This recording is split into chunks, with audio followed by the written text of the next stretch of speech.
اعوذ باللہ من الشیطان الرجیم بسم اللہ الرحمن الرحیم قالوا یا ذا القرنین ان یاجوج وماجوج مفسدون فی الارض فهل نجعل لك خرجا على ان تجعل بیننا وبینهم سدا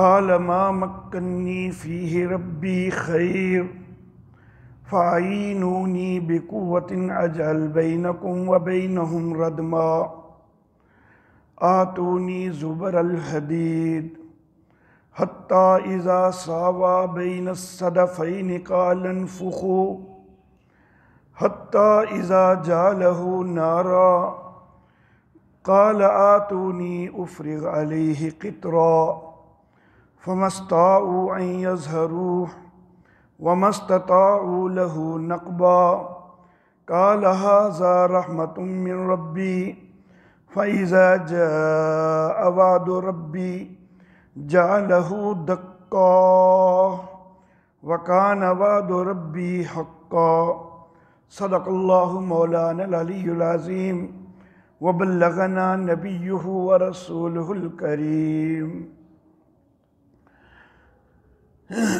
قالو کہنے لگے، یا ذوالقرنین، اے ذوالقرنین، ان یاجوج وماجوج مفسدون فی الارض، بے شک یاجوج اور ماجوج فساد پھیلائے ہوئے ہیں زمین میں۔ فَهَلْ نَجْعَلُ لَكَ خَرْجًا، تو کیا ہم آپ کے لیے چندہ کریں اس پر کہ آپ ہمارے اور ان کے درمیان ایک دیوار بنا دیں۔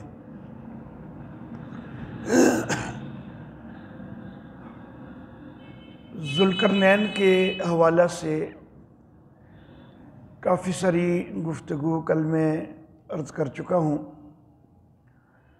میں نے عرض کیا تھا کہ یہ فارس کا حکمران خورس ہے کہ جو ذوالقرنین کے لقب کا مصداق ہے۔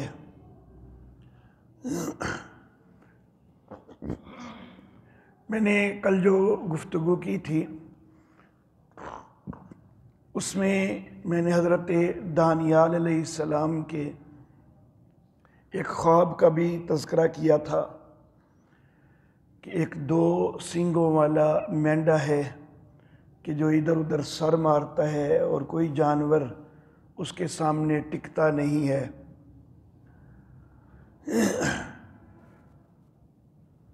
تو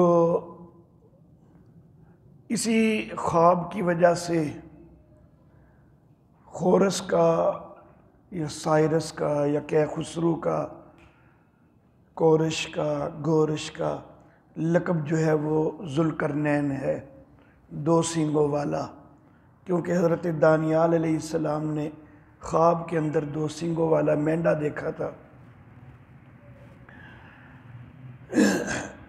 تو کہنے لگے، اے ذوالقرنین، یاجوج اور ماجوج زمین میں فساد پھیلائے ہوئے ہیں۔ ذوالقرنین کی پہلی جو مہم ہے وہ میں نے عرض کیا تھا کہ مغربی سمت میں ترکی کے علاقہ میں، ترکی کے آخر تک وہ مہم ہوئی۔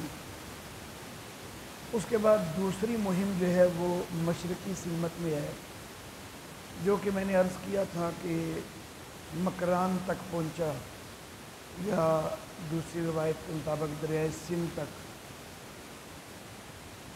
تیسری مہم جس کا قرآن حکیم کے اندر تذکرہ ہے، لیکن قرآن حکیم نے اس کی سمت کا اشارہ نہیں کیا، لیکن جس وقت ہم خورس کے حالات زندگی دیکھتے ہیں تو سمت ہمیں پتہ چلتی ہے کہ شمال کی سمت میں اس نے تیسری مہم جو ہے وہ سر انجام دی۔ شمال کی سمت میں آرمینیا اور آذربائیجان، یہ 2 ممالک بالکل ہمسایہ ہیں، اکٹھے ہیں، اور پھر ان سے آگے جب گزریں تو آگے جارجیا ہے۔ تو یہ ذوالقرنین جو ہے، خورس جو ہے، یہ اس جارجیا تک پہنچا ہے۔ یہ جارجیا کے جو لوگ ہیں انہوں نے یہ بات کہی کہ یاجوج ماجوج جو ہیں یہ زمین میں فساد پھیلا رہے ہیں، تو پھر وہاں پر دیوار تعمیر کی گئی۔ اس سے پتہ چلتا ہے کہ جو جارجیا سے پھر مزید شمال کی سمت میں لوگ ہوں گے وہ یاجوج ماجوج ہیں، کیونکہ شمال کی سمت میں دیوار تعمیر ہوئی ہے۔ وہاں پر جو دیوار بنائی گئی ہے،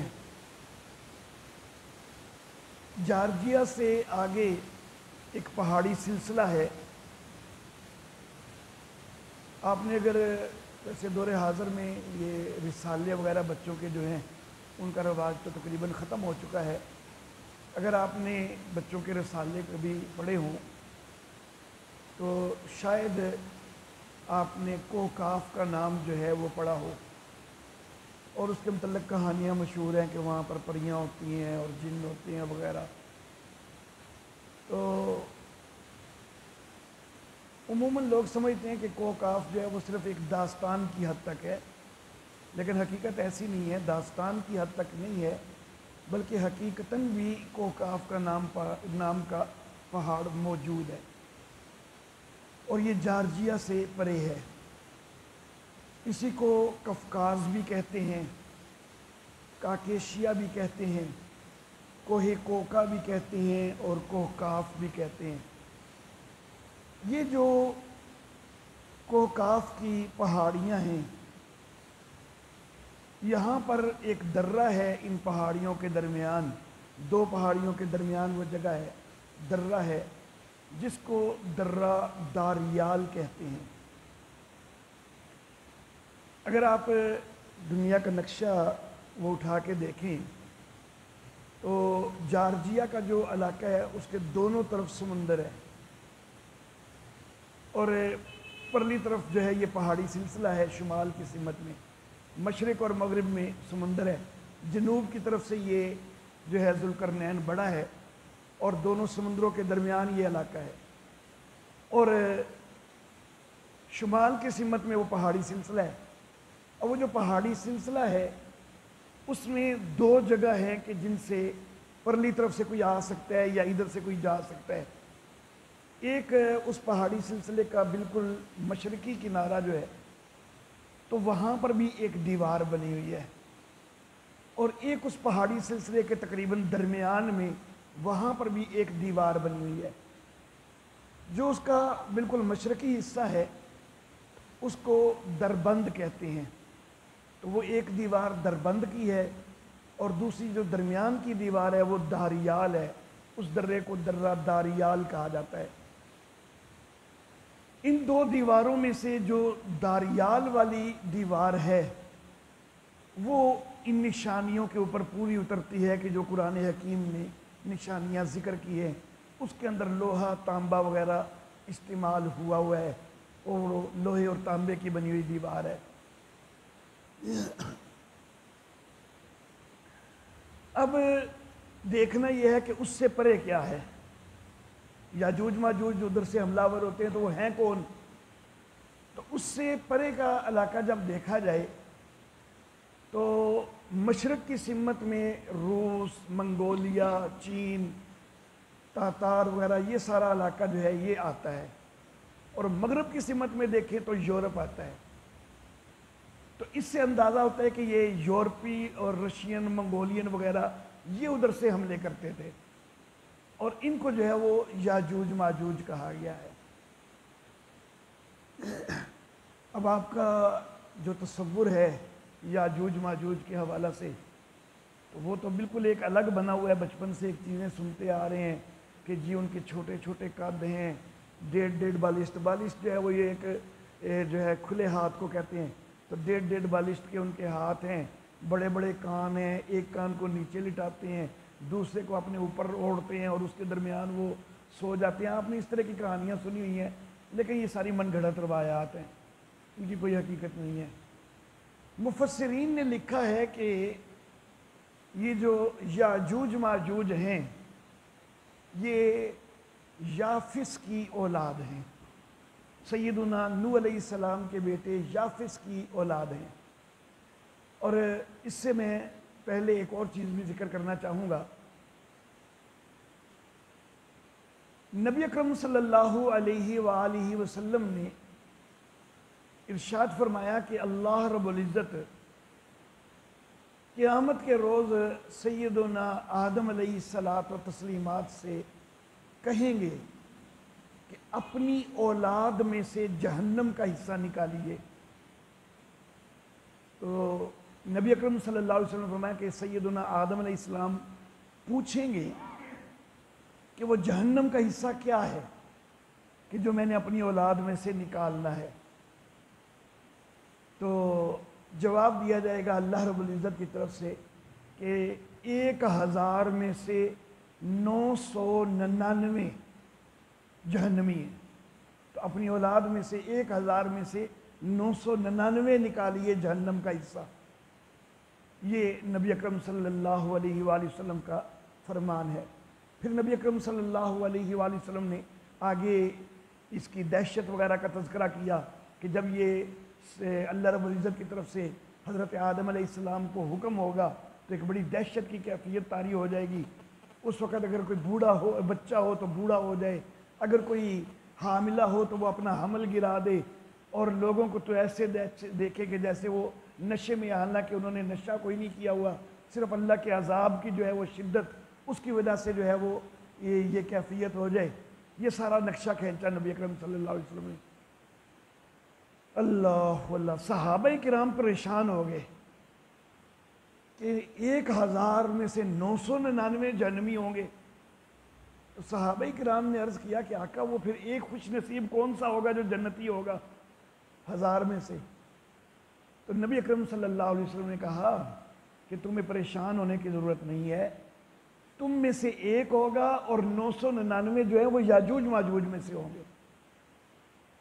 تو اس سے صحابہ کرام کو اطمینان ہو گیا۔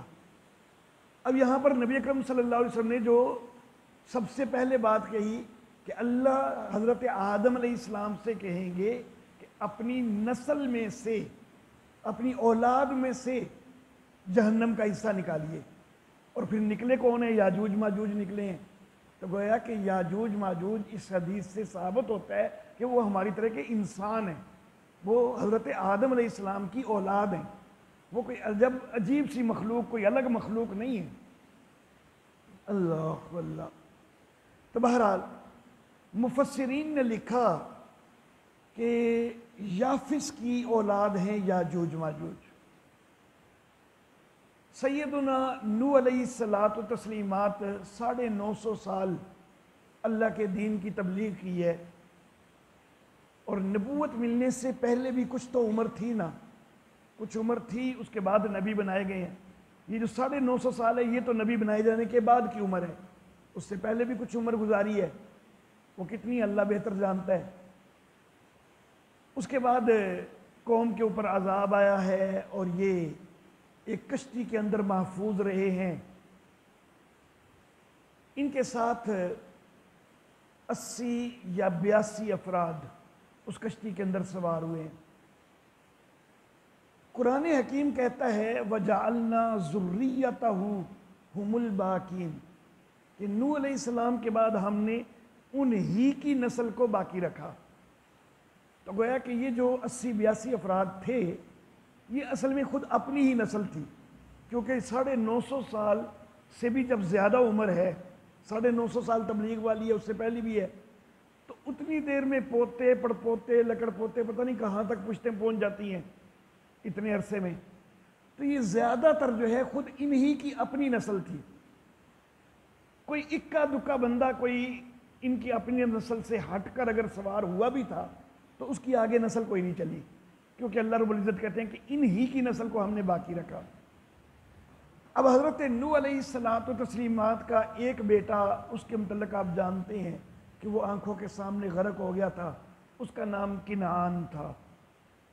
3 بیٹے متفقہ طور پر محفوظ رہنے والے ایمان والے ہیں، سام، حام اور یافس۔ بعض کا خیال ہے کہ ایک چوتھا بیٹا کوش بھی ہے جو کہ زندہ رہا ہے، محفوظ رہا ہے۔ اب جس وقت اس کشتی سے یہ 80-82 افراد، جن میں سے کوئی سام کی اولاد ہے، کوئی حام کی اولاد ہے، کوئی یافس کی اولاد ہے، اور اگر کوش ہے تو کوئی کوش کی بھی اولاد ہے، تو یہ 80-82 افراد جس وقت کشتی سے اترے ہیں تو ایک عرصہ تک تو یہ سارے اکٹھے ہی رہے ہیں۔ پھر اس کے بعد انہوں نے خیال کیا کہ زمین تو اتنی وسیع ہے تو کیوں نہ ہم آپس میں علاقے تقسیم کر لیں۔ یہ معلوم نہیں کہ جس وقت یہ علاقے تقسیم کرنے کا فیصلہ کیا گیا اس وقت حضرت نوح علیہ السلام یا ان کے اپنے بیٹوں میں سے بھی کوئی زندہ موجود تھا یا نہیں تھا، لیکن بہرحال سام کی جو اولاد ہے انہوں نے اپنے لیے جو علاقہ منتخب کیا تو وہ یہ ہمارے والا علاقہ ہے، بر صغیر پاک و ہند والا، اس کے ساتھ فارس کا علاقہ، عراق، ایران وغیرہ، اور اس کے ساتھ عرب کا علاقہ، یہ سام کی اولاد نے اپنے لیے منتخب کیا۔ اور اس علاقے میں آج تک جو ہے یہ ہم سارے جو ہیں سامی ہیں، ہم سام کی اولاد میں سے ہیں۔ حام کی جو اولاد ہے اس نے اپنے لیے وہ جو افریقہ کا علاقہ ہے تو اس کا انتخاب کیا، تو وہ افریقی جو ہیں وہ سارے حام کی اولاد ہیں۔ یافس جو ہے اس کی اولاد یہ چین، منگولیا، روس، ترکستان وغیرہ، یہ علاقہ جو ہے ادھر کا، جس کو میں اپنی بطور مزاح یوں کہتے کہ جننے سارے پھینے نے سارے، وہ سارے یافس کی اولاد۔ وہ جو ادھر حبشہ والے اور جو سارے کالے کالے ہیں وہ سارے حام کی اولاد ہیں، ہم سام کی اولاد ہیں۔ اب رہے یورپی تو وہ کس کی اولاد ہیں؟ تو یہاں پر مورخین کا اختلاف ہے۔ اگر 3 ہی بیٹے تھے، سام، حام اور یافس، تو پھر یورپی یافس ہی کی اولاد ہیں۔ روس، منگولیا وغیرہ والے بھی یافس کی اولاد ہیں اور یورپی بھی یافس کی اولاد ہیں۔ اور اگر کوئی چوتھا بیٹا کوش تھا تو پھر یورپی کوش کی اولاد ہیں۔ تو یورپیوں کے متعلق جو ہے وہ تھوڑا مورخین میں اختلاف ہے کہ یہ یافس کی اولاد ہیں یا کوش کی اولاد ہیں۔ بہرحال اس کے بعد رہ گیا بر اعظم آسٹریلیا اور امریکہ وغیرہ والے، تو وہ یورپی نو آبادیاں ہیں، ان کو یورپی لوگوں نے ہی جا کے آباد کیا ہوا ہے، اس لیے وہ کوئی الگ نسل نہیں ہے۔ تو گویا کہ یافس کی اولاد جو ہے وہ اسی علاقہ میں نظر آتی ہے ہمیں۔ حدیث مبارکہ سے میں ثابت کر چکا کہ یاجوج ماجوج انسان ہی ہیں۔ مفسرین کا کہنا ہے کہ وہ یافس کی اولاد ہیں، اور یافس کی اولاد جو ہے وہ روس، ترکی وغیرہ اس کے اندر یقینی ہے، اور یورپی جو ہے وہ بھی غالب خیال ہے کہ یافس کی اولاد ہیں یا پھر وہ کوش کی اولاد ہیں۔ اور جارجیا سے پرے جو ہے علاقہ بھی یہی ہے، یہی لوگ جو ہے ادھر جارجیا کے اوپر حملے کرتے تھے۔ جی جاپان والے بھی اس میں شامل ہو جاتے ہیں۔ اچھا جی، اب قدیم چینی ادب اگر ہم دیکھیں نا تو قدیم چینی ادب اس علاقے کے اندر 2 اقوام کا تذکرہ کرتا ہے، ایک یوچی اور دوسرے موگ۔ ہم یہ کہتے ہیں کہ یہ یوچی جو ہے یہ یاجوج ہی ہے اور موگ جو ہے یہ ماجوج ہے۔ عبرانی ادب جو ہے، قدیم عبرانی کتابیں اٹھا کے دیکھیں تو وہ اور زیادہ واضح لفظ بولتی ہیں، ایک یوگاگ، دوسری موگاگ۔ موگاگ کا دوسرا نام میگ بھی ذکر ہوا ہے عبرانی ادب میں۔ عربی کے اندر گاف کوئی نہیں ہے، گاف کو جو ہے وہ جیم بنا دیا جاتا ہے عربی میں، تو وہی جو عبرانی کا یوگاگ تھا عربی میں آ کے یاجوج بن گیا ہے، جو عبرانی کا موگاگ تھا وہ عربی میں آ کے ماجوج بن گیا ہے۔ تو عبرانی ادب کی قدیم کتابیں وہ بھی اسی علاقہ میں یوگاگ اور موگاگ کا تذکرہ کرتی ہیں۔ تو یہ شہادتیں جو ہیں یہ ساری مل رہی ہیں کہ یاجوج ماجوج جو ہیں یہی لوگ ہیں، یہ روس، ترکستان وغیرہ، منگولیا وغیرہ کے لوگ۔ موجودہ جو بائبل ہے بائبل کے اندر ایک کتاب ہے حضرت حزقیل علیہ السلام کی طرف منسوب، حزقیل، اس کا باب نمبر 38، اس کی آیت نمبر 1 سے 3 تک کی عبارت یوں ہے کہ اور خداوند کا کلام مجھ پر نازل ہوا کہ اے آدم زاد، جوج کی طرف، جوج جو ہے یہ حکمران کا نام ہے یہاں پہ، جوج کی طرف جو ماجوج کی سرزمین کا ہے، تو یہ ماجوج علاقے اس قوم کا نام ہے، ان کا حکمران اس وقت کا جوج ہے، جو ماجوج کی سرزمین کا ہے۔ اب آگے ماجوج کی سرزمین ہے کون سی، اس کی وضاحت ہو رہی ہے۔ اور روش اور مسک اور توبل کا فرما روا ہے، تو گویا کہ ماجوج کی جو سرزمین ہے اس کے اندر یہ 3 چیزیں بتائی گئی، روش، مسک اور توبل۔ روش جو ہے یہ رشیا کو، روس کو ہی روش بھی کہا جاتا ہے، سین اور شین یہ دونوں تلفظ یہ روس کے ہی ہیں۔ اور توبل جو ہے، مسک جو ہے یہ ماسکو کو کہا جاتا ہے جو کہ روس کا ہی جو ہے وہ دارالحکومت، اور توبل جو ہے بحیرہ اسود کے پرلے علاقے یعنی یورپ کو کہا جاتا ہے، یورپ کا ایک نام توبل بھی ہے۔ تو اس سے بھی سارا پتہ چل رہا ہے کہ ماجوج کی نسل جو ہے وہ اسی علاقے میں آباد تھی، یہ حزقیل نام کی کتاب کے اندر۔ تو اور خداوند کا کلام مجھ پر نازل ہوا کہ اے آدم زاد، جوج کی طرف جو ماجوج کی سرزمین کا ہے اور روش اور مسک اور توبل کا فرما روا ہے، متوجہ ہو اور اس کے خلاف نبوت کر اور کہہ خداوند یوں فرماتا ہے کہ دیکھ اے جوج، روش اور مسک اور توبل کے فرما رواں میں تیرا مخالف ہوں۔ تو یہ روش اور مسک اور توبل کا 2 دفعہ یہاں پر تذکرہ آیا اور یہ سارا اسی علاقے کی نشاندہی کر رہا ہے۔ اللہ واللہ، باقی میں عرض کر چکا ہوں کہ وہ جو ان کی عجیب و غریب خوراک وغیرہ کے حوالہ سے اور ان کے قد کاٹ کے حوالہ سے، ان کے کانوں کے حوالہ سے جو روایات ہیں تو وہ ساری من گھڑت ہیں۔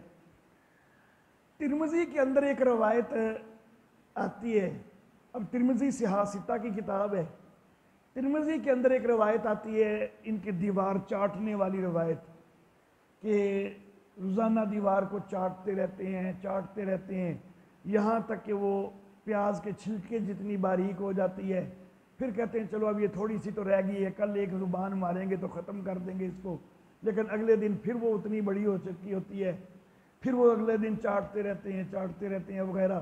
قیامت کے قریب جو ہے وہ پھر ان میں سے کوئی ایک کہے گا کہ انشاءاللہ کل جو ہے اس کو جو ہے نا وہ ایک زبان ماریں گے، تو پھر وہ جو ہے اگلے دن وہ نہیں اتنی ہوگی، موٹی نہیں ہوگی اور پھر وہ ختم ہو جائے گی۔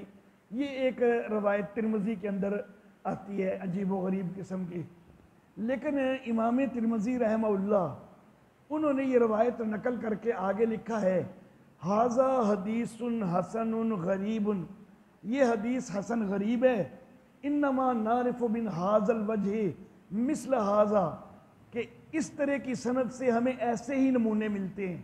تو امام ترمذی تو خود اس کو ایک نمونہ کہہ رہے ہیں کہ یہ ایسے ہی جو ہے نا من گھڑت سی چیز ہے، جس طرح کی سند ہے اس حدیث کی تو اس سے ایسے ہی نمونے ہمیں ملتے ہیں۔ تو امام ترمذی گویا کہ اس کے اوپر خود بھی اعتماد کوئی نہیں کر رہے۔ علامہ ابن کثیر رحمہ اللہ وہ کہتے ہیں کہ اس کو مرفوع روایت کہنا، یعنی نبی کریم صلی اللہ علیہ وسلم کی طرف اس کی نسبت کرنا، وہ صرف راوی کا وہم ہے۔ اصل میں یہ حضرت کعب احبار نے روایت کی تھی، حضرت ابو ہریرہ نے کعب احبار سے یہ بات سنی، تو کعب احبار کی یہ بات جو ہے وہ نقل کی حضرت ابو ہریرہ نے۔ چونکہ حضرت ابو ہریرہ رضی اللہ تعالیٰ عنہ عموماً حدیث ہی نقل کرتے تھے، نبی اکرم صلی اللہ علیہ وسلم کے فرامین نقل کرتے تھے، اب اتفاقاً یہ والی بات انہوں نے کعب احبار سے نقل کی تھی، تو کعب احبار جو ہیں رضی اللہ تعالیٰ عنہ یہ یہودی تھے اور اس سے بعد میں مسلمان ہو گئے تھے، تو یہ اس کو بھی جو ہے نا لوگوں نے یہ سمجھ لیا کہ یہ بھی جو ہے یہ حدیث ہی ہے۔ امام احمد ابن حنبل رحمہ اللہ نے بھی اسی طرح جو ہے وہ ذکر کیا ہے۔ تو بہرحال یہ ایک جو نسل ہے ان کے لیے یہ دیوار داریال کے درہ کے اندر تعمیر کی گئی۔ کچھ لوگ کہتے ہیں کہ جو دیوار چین ہے تو وہ یہ دیوار ہے، حالانکہ دیواریں چین جو ہے وہ لوہے تانبے وغیرہ کی نہیں ہے، وہ تو پتھروں کی بنی ہوئی ہے، اور یہ دیوار جو ہے قرآن حکیم بتلا رہا ہے کہ یہ تو لوہے اور تانبے کی ہے، اور درہ داریال والی جو دیوار ہے وہ واقعی لوہے اور تانبے والی کی۔ درہ داریال کے قریب میں نے بتایا نا کہ دربند بھی ایک درہ ہے اور اس میں بھی ایک دیوار ہے، لیکن وہ بھی لوہے اور تانبے کی نہیں ہے۔ بعض کا خیال یہ ہے کہ یہ ساری اکٹھی دیوار تھی، لیکن ایسا نہیں ہے، کیونکہ یہ لوہے اور تانبے کی ہے اور وہ پتھروں وغیرہ کی ہے، حال البتہ اس میں لوہے کے گیٹ وغیرہ ضرور لگے ہوئے ہیں۔ اچھا جی، دیوار چین جو ہے یہ 235 قبل مسیح کے اندر کسی کافر حکمران نے تعمیر کروائی تھی، اور قرآن حکیم جس دیوار کا تذکرہ کر رہا ہے تو وہ تو موحد تھا، وہ کافر حکمران نہیں تھا، ذوالقرنین جو ہے۔ تو دیوار چین جو ہے وہ اس نشانی کے اوپر پوری نہیں اترتی۔ ازبکستان کے اندر ایک دیوار ہے، کچھ لوگوں کا خیال یہ ہے کہ یہ جو ازبکستان والی دیوار ہے یہ یاجوج ماجوج والی دیوار ہے، لیکن اصل میں وہ اس وجہ سے غلط فہمی ہوئی کہ میں نے بتلایا کہ کوہ کاف جو ہے اس میں 2 درے ہیں، ایک داریال دوسرا دربند۔ اب کسی نے دربند کا لفظ وہاں سے سنا تھا کہ دربند کے اندر بھی ایک دیوار ہے، اور اتفاقاً ازبکستان کے اندر وہ شہر جو ہے اس کا نام دربند ہے۔ تو دربند اصل میں مراد تھا وہ کوہ کاف والا، اور ادھر ازبکستان کے اندر ایک شہر دربند ہے اور اس کے اندر بھی ایک دیوار بنی ہوئی ہے۔ تو وہ غلط فہمی سے جو ہے نا کسی نے اس کو بھی جو ہے نا وہ یاجوج ماجوج والی دیوار کہہ دیا، لیکن یہ صرف غلط فہمی کی وجہ سے ہے۔ تو اصل جو ہے یہ کوہ کاف والی جو جارجیا کے آگے جو دیوار ہے تو وہی جو ہے وہ ذوالقرنین کے حوالہ سے بنتی ہے اور یاجوج ماجوج کے حوالہ سے۔ اب ایک اور آخری بات کہ یاجوج ماجوج کے لیے یہ دیوار تعمیر کی گئی، قیامت کے قریب یاجوج ماجوج نے نکلنا ہے، اس سے تو اندازہ ہوتا ہے کہ یاجوج ماجوج جو ہے وہ کہیں بند ہیں، اور میں نے جو بات کی ہے کہ یہ روس والے ترکی والے وغیرہ یہ یاجوج ماجوج ہیں، تو یہ تو ابھی بھی ساری دنیا میں آتے جاتے ہیں، کہیں بند تو ہے نہیں یہ۔ تو میں یہ عرض کرنا چاہوں گا کہ قرآن حکیم میں یاجوج ماجوج کا تذکرہ 2 جگہ پر آیا ہے، ایک یہ جگہ ہے یہاں پر دیوار تعمیر کرنے کا تذکرہ ہے، اور یہاں پر ذوالقرنین جو حکمران ہے وہ ایک لفظ بول رہا ہے، قال ھذا رحمت من ربی، ذوالقرنین نے کہا کہ یہ رحمت ہے میرے رب کی طرف سے، فَإِذَا جَاءَ وَعْدُ رَبِّي جَعَلَهُ دَكَّا، جب میرے رب کا وعدہ آ جائے گا تو وہ اس کو ریزہ ریزہ کر دے گا۔ یہ جو لفظ ذوالقرنین نے استعمال کیے ہیں، ذوالقرنین کے متعلق میں نے کل بتلایا کہ وہ اللہ کے نبی بھی نہیں ہیں، ان کے اوپر وحی تو آئی کوئی نہیں ہے، تو یہ کوئی وحی کے ساتھ لفظ نہیں ہے، یہ ایک ان کی اپنی ایک رائے ہے کہ بھائی میں نے تو بڑی اپنے طور پر مضبوط بنائی ہے، میں نے اپنے سارے وسائل استعمال کیے ہیں، لیکن میرے سارے وسائل، میری ساری طاقتیں، میری بنائی ہوئی ساری مضبوطیاں وہ اللہ کے اختیار کے آگے ہیچ ہیں، اللہ جب چاہے گا اس کو گرا دے گا۔ تو یہاں پر صرف انہوں نے اپنے خیالات کا اظہار کیا ہے، یہ نہیں کہ دیوار گرے گی اور اس سے یاجوج ماجوج باہر آئیں گے، یہ کوئی وحی ایسی یہاں پر نہیں ہے، صرف ذوالقرنین کے ایک اپنی الفاظ ہیں کہ میں نے بڑے مضبوط بنائی ہے لیکن اللہ گرا سکتا ہے جب چاہے گرا دے۔ دوسرا سورہ انبیاء کے اندر آیت نمبر 96-97 میں تذکرہ ہے یاجوج ماجوج کا۔ 21ویں سورہ مبارکہ ہے سورۃ الانبیاء، 17واں سپارہ، آیت نمبر 96-97۔ اچھا جی،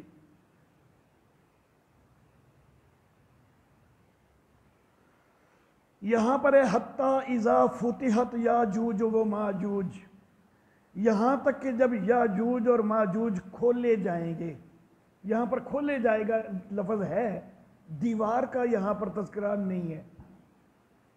وَهُمْ مِنْ كُلِّ حَدَبٍ يَنْسِلُونَ، اور وہ ہر اونچی جگہ سے پھسلتے ہوئے آئیں گے. وَاقْتَرَبَ الْوَعْدُ الْحَقُّ، اور نزدیک آ جائے گا وہ سچا وعدہ، یعنی یہ قیامت کے قریب ہوگا.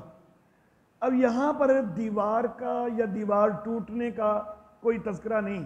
ایک لفظ ہے کہ فتحت یاجوج و ماجوج، یاجوج اور ماجوج کھولے جائیں گے. اب کیا کھولے جانے سے مراد دیوار کا ٹوٹنا ہے؟ قرآن حکیم کے اندر یہ کہیں بھی تذکرہ نہیں ہے کہ دیوار ٹوٹے گی تو پھر کھولے جائیں گے. ایک حدیث مبارکہ کے اندر دیوار کے ٹوٹنے کا تذکرہ ہے، لیکن اس حدیث کے اندر بھی لفظ ایسے کوئی نہیں ہے کہ دیوار کے قائم رہنے سے ان کو پابند رہنا اس کے اندر ثابت ہوتا ہو اور جو ہی دیوار ٹوٹے تو ساتھ یہ نکلیں گے. ایسا اس میں بھی کوئی ذکر نہیں ہے.